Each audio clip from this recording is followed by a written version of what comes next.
paz do Senhor, meu amado, bem-vindo de volta à nossa escola bíblica. Nós estamos estudando o livro de Isaías e nós já passamos a primeira grande parte, que foi até o capítulo 35. Então, pega a sua Bíblia, pega o seu caderno de estudos, ora ao Senhor, pede a Ele discernimento, entendimento, conhecimento, sabedoria, pede a Ele proteção, para que nós possamos desvendar dos seus mistérios. Como nós acabamos de dizer, nós já vimos a primeira parte, a parte mais extensa que vai até o capítulo 35, e iniciamos hoje, então, as descrições históricas que vão até o capítulo 39. Dentro desta descrição histórica, nós temos três divisões desta parte: a invasão, a doença de Ezequias e a visita de Merodach Baladã. Então, vejamos a primeira parte. Esta primeira parte, ou esta parte que fala sobre a invasão de Senaqueribe, a doença de Ezequias e a embaixada da Babilônia de Merodach Baladã, está correspondendo, tem uma parte histórica lá em 2 Reis 18, do verso 13 até o capítulo 20, verso 10. Então, tudo isso daqui está também dito lá em 2 Reis. Bom, o que acontece neste período?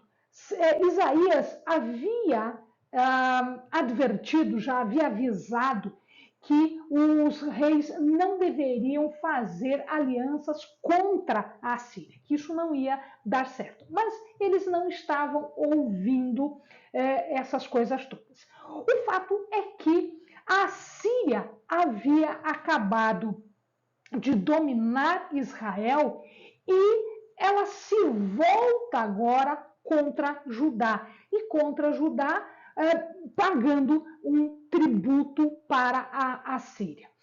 A Síria iria ser humilhada, iria humilhar Judá, iria humilhar o povo de Deus, porque era um ato que Deus havia aprovado e determinado.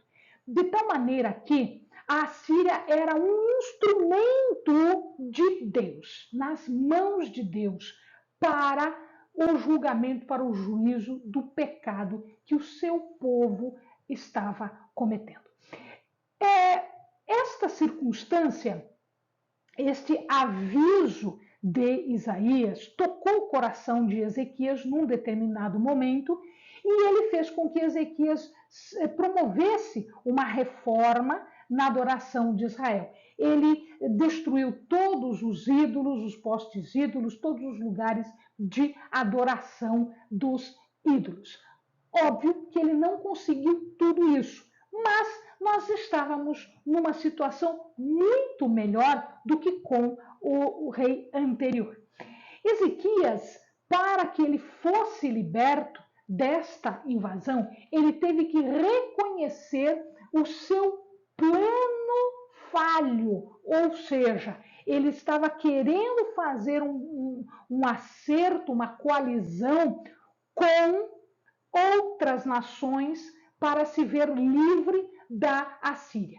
E isto foi mostrado de forma inequívoca lá na doença de Ezequias e depois com uma quedazinha quando ele acabou recebendo a embaixada de Merodach Baladã da Babilônia. Ele paga um alto preço para isso, nós vamos ver isso no próximo vídeo, mas por enquanto nós estamos tratando da invasão. Ele, lá na frente, ele foi humilhado, ele sofre um cerco, ele acaba adoecendo e ele acaba caindo depois na embaixada, né, de Merodach Baladã da Babilônia e acaba caindo também de novo neste plano malfadado político, né, e não confiando em Deus. Mas vamos ver essa primeira parte. Nessa primeira parte, nós vamos ver que Senaqueribe, ao invadir, ele estava apenas cumprindo o que Deus tinha determinado. Ele era um instrumento nas mãos de Deus. Entretanto, o que salva Ezequias? O que salva Ezequias foi que Senaqueribe foi além do que ele deveria ter ido.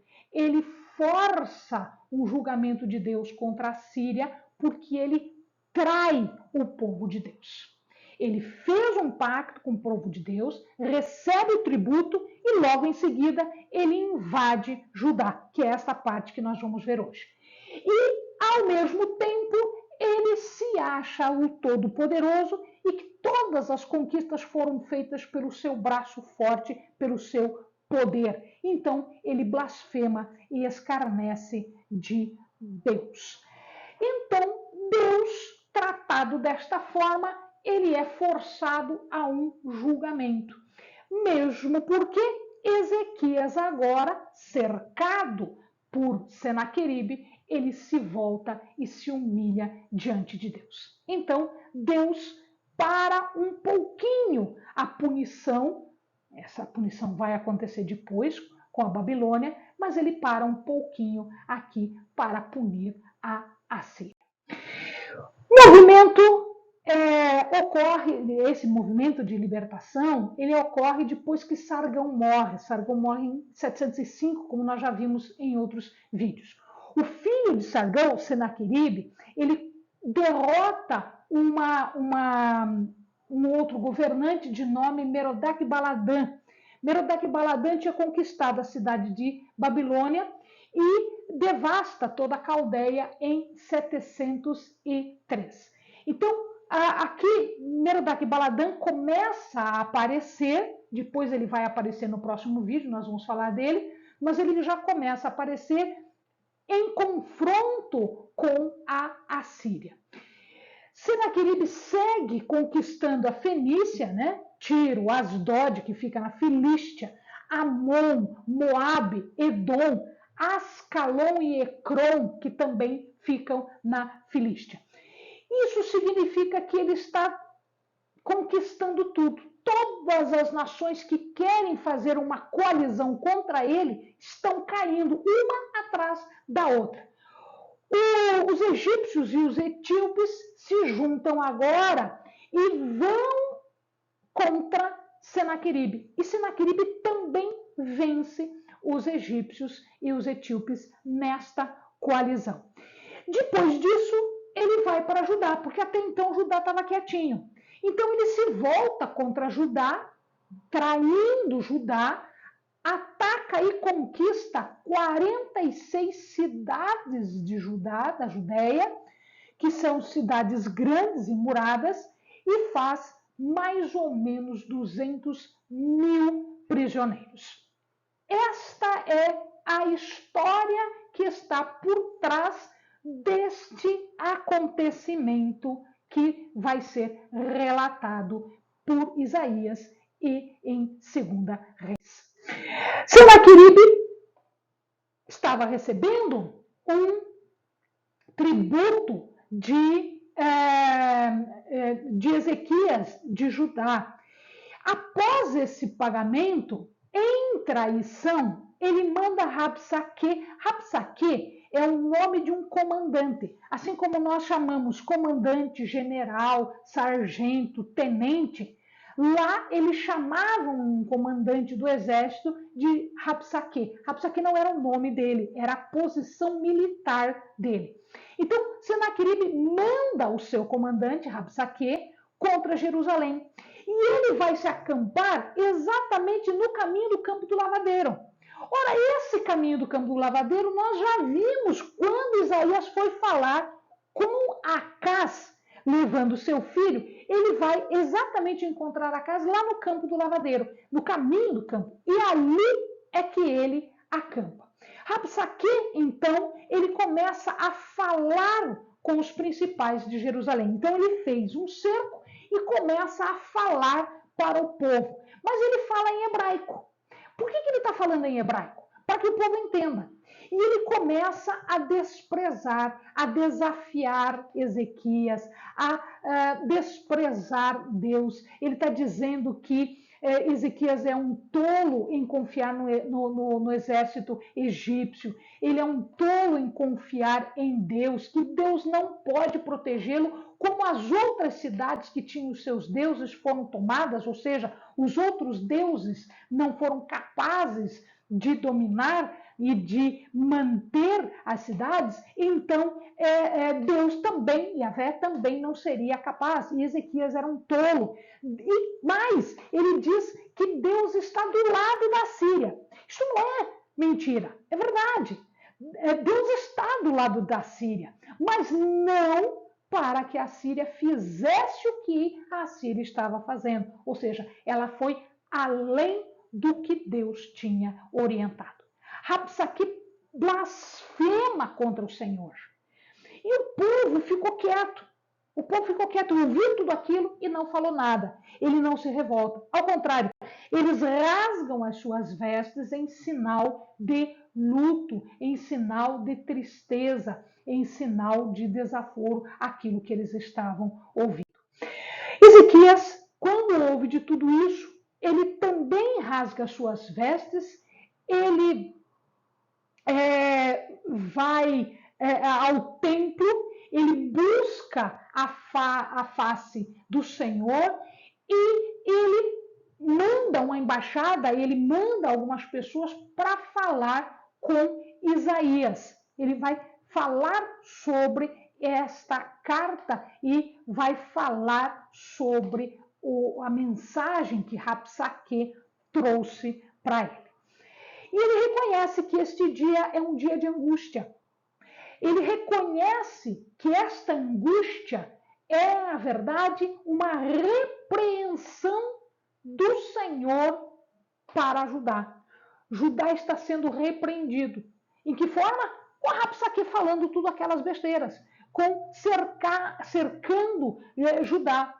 Ele reconhece o seu pecado, ele sabe que aquele é um dia de angústia e ele sabe que o seu pecado merece uma punição, que é a morte e que é a ruína. Mas mesmo assim, ele manda uma embaixada falar com Isaías. E estes encontram Isaías e conversam com Isaías. E ele fala assim, Isaías, fala com teu Deus. Olha só, teu Deus quer dizer a intimidade que Isaías tinha com Deus. Era uma intimidade. Eles estavam em comunhão, Deus e Isaías. E ele reconhece, então, essa intimidade e diz para que Isaías converse com Deus. Ele apresenta as zombarias, as blasfêmias que eles fizeram em relação a Deus, porque Isaías não escutou, eles ouviram, então eles contam isso, contam que a carta estava escrita. Então havia uma carta e havia o falar. Né? Ele fala com Isaías, né, para que Isaías conversasse com Deus e apela a Deus, aquela promessa de resgate dos remanescentes. Isaías não precisa nem conversar com Deus. Por que Isaías não precisa conversar com Deus? Ele não precisa nem orar, porque ele já tinha recebido uma mensagem, Deus já tinha avisado Isaías sobre isso. E a resposta é: não temas. Isaías fica inabalável, ele fica inteiro em relação à afronta. Tem lá um monte de soldados, quase 200.000 soldados em volta de Jerusalém. Isaías está impassível, Isaías está tranquilo, inabalável, sem problema nenhum, porque ele conhece e confia em Deus. E ele diz que Ezequias não precisa se preocupar. A política de Ezequias tinha falhado. Ezequias tinha se humilhado.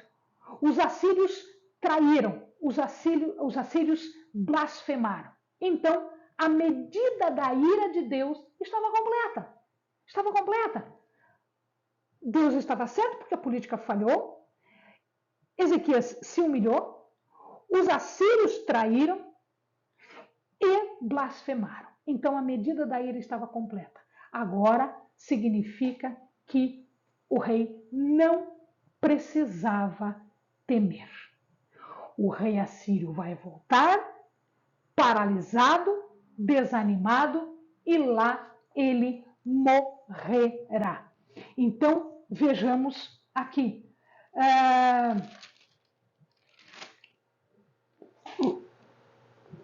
Vejamos aqui. Perdão, só um pouquinho, para que eu ache aqui a passagem, o verso 8 do 36. Perdão, o verso 6 de 36. De 37.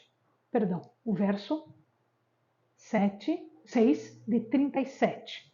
Assim diz o Senhor: não temas à vista das palavras que ouviste, com as quais os servos do rei da Síria de mim blasfemaram. Não tema porque não vai acontecer nada. Rabsaque, então, sem a resposta que eles queriam, ele volta para Senaqueribe. Senaqueribe já tinha saído de uma cidade de Laques, já tinha conquistado Laques, ele estava em Libna, uma outra cidade. E Rabsaque vai até Senaqueribe e lá Senaqueribe recebe uma notícia. A notícia de que Tiraca, o faraó Tiraca, se junta com os etíopes e vai marchar contra ele. Então, Senaqueribe pensa um pouquinho. Bom, tudo bem. Judá, Jerusalém especificamente, está cercado. Eu não vou dividir o meu exército e ir contra Jerusalém, conquistar uma única cidade, porque não vai dar certo. Eu tenho que lutar contra os egípcios. Então ele não quis dividir para lutar, para ter uma luta em duas frentes de combate, duas lutas. Ele tentou resolver o problema do Egito primeiro e depois ele iria falar com Jerusalém. Jerusalém estava cercada, eles não iam fazer nada. Então eles estavam lá, ele tinha tempo para fazer isso. E ele manda uma carta agora para Ezequias. Só que nesta carta não havia aquele ímpeto, aquela violência que tinha a primeira. Por quê? Porque na primeira ele podia invadir a qualquer momento. Agora não. Agora ele estava em guerra em outro lugar. Ele não podia dividir a atenção. Então ele fez uma carta com um tom um pouquinho mais moderado. Mas nesta carta ele começa a falar sobre Deus. E ele blasfema de Deus. Ele diz o quê? Que Ezequias não se fie no Deus de Israel, no Deus de Judá. Porque todos os outros deuses caíram. E ele estava de pé porque simplesmente ele não tinha tomado ainda. Deus não era quem estava deixando Judá ou Jerusalém em pé. Quem estava deixando Jerusalém em pé era ele. Entretanto, eles enviam a carta, né, para Ezequias. E Ezequias, então, quando lê a carta, ele fica absolutamente nervoso, triste, e ele rasga suas vestes de novo e ele vai até o templo e estende a carta diante de Deus.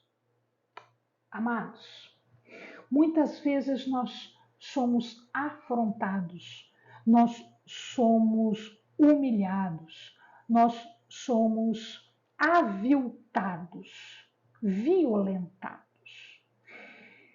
O que Ezequias fez? Ele podia fazer alguma coisa? Não, ele sabia que não podia. Ele sabia que estava à mercê de um poder maior do que o dele. Mas ele contava com um poder maior do que a Assíria, maior do que aqueles soldados que estavam ali na frente. Ele fez a única coisa que nós podemos fazer quando nós estamos sem forças e estamos sendo ameaçados. Nós, como ele, nos achegarmos diante do trono de Deus e estendemos a carta de afronta. Ele lança a sua dor, a sua angústia diante de Deus e invoca de Deus a sua atenção e invoca a sua ira, né, diante da blasfêmia que estava contida na carta. Por que, meu amado? Porque Deus é o Todo-Poderoso. Ele está acima de todos. O seu trono é superior a tudo. Ele está entronizado acima dos querubins. É o Deus de Israel, o Senhor dos exércitos, o Deus que governa tudo, o Criador, o mantenedor de tudo, o soberano poderoso de tudo. E ele está habitando em graça no meio de Israel e ele vai mostrar a sua presença como Criador e único Deus. Agora ficou mais fácil aqui, já está separadinho o verso 20. Agora, ó Senhor nosso Deus, livra-nos da sua mão, para que todos os reinos da terra conheçam que só tu és o Senhor. Senaqueribe insultou o Deus vivo. Senaqueribe desonrou o único, soberano, poderoso, grandioso e majestoso Senhor. Portanto, a sua honra deveria ser limpa. Ele não afrontou um homem, ele afrontou Deus. Isaías recebe agora uma revelação com a resposta de Deus. Ele diz Sião como uma virgem. Por que Sião como uma virgem? Porque ela nunca havia sido conquistada antes. Ela nunca havia sido tomada pelo inimigo antes. Deus então confronta o rei com todos os seus crimes, com todos os seus pecados. Ele havia levantado a voz e os olhos arrogantes contra o Santo de Israel, cuja santidade queima como fogo consumidor contra todos aqueles que violam a santidade de Deus. Este Deus é Adonai, é Senhor, o Deus que governa todas as coisas e que foi agora insultado. Até então, a Síria era um instrumento nas mãos de Deus, mas agora ela dizia que ela tinha conquistado tudo isso? Não, não foi bem assim que aconteceu. Olha lá, essa é a palavra que o Senhor disse a respeito dele. A virgem, a filha de Sião, te despreza e de ti zomba. A filha de Jerusalém meneia a cabeça por detrás de ti. A quem afrontaste? De quem blasfemaste? Contra quem alçaste a voz e ergueste os olhos ao alto? Contra o Santo de Israel. Só. Este é Adonai. Este o que foi afrontado. E com que direito? E com que direito? E com que poder? E com que autoridade Senaqueribe fez isso? Com o que ele achava que era a autoridade dele, que tinha sido dada por Deus? Não, ele estava errado. Deus, e não Senaqueribe, é quem tinha feito tudo isso. Ele não tinha feito pela força do seu braço. Ele destruiu o que era a erva do campo, o que era jovem e frágil. Não, ele foi instrumento. Então, ele não estava livre do julgamento, porque ele foi além do que ele deveria ir. Todos os movimentos de Senaqueribe estavam abertos para Deus, descobertos ao olhar de Deus. E os seus insultos tinham chegado ao trono de Deus. Portanto, a sentença de Deus estava dada. Deus iria apanhar Senaqueribe como um animal que é fisgado com um anzol. Ele seria domado, ele seria levado indefeso e domado para o lugar de onde ele veio, estropiado e impotente. Ele ia ter que se retirar. Mas eu conheço o teu assentar, diz o Senhor, e o teu sair, e o teu entrar, e o teu furor contra mim. Por causa do teu furor contra mim e porque a tua arrogância subiu até os meus ouvidos, porei o meu anzol no teu nariz e o meu freio nos teus beiços e te farei voltar pelo caminho por onde vieste. Esta era a decisão, esta era a sentença de Deus. Deus agora havia de dar um sinal para Ezequias. Um sinal de quem fora Deus que determinou tudo isso. O povo sedento, o povo faminto, o povo que fugiu de Jerusalém e que deixou de cultivar por 2 colheitas porque estavam fugindo da guerra e que não tinham como colher, eles semeariam pela 3ª vez e colheriam.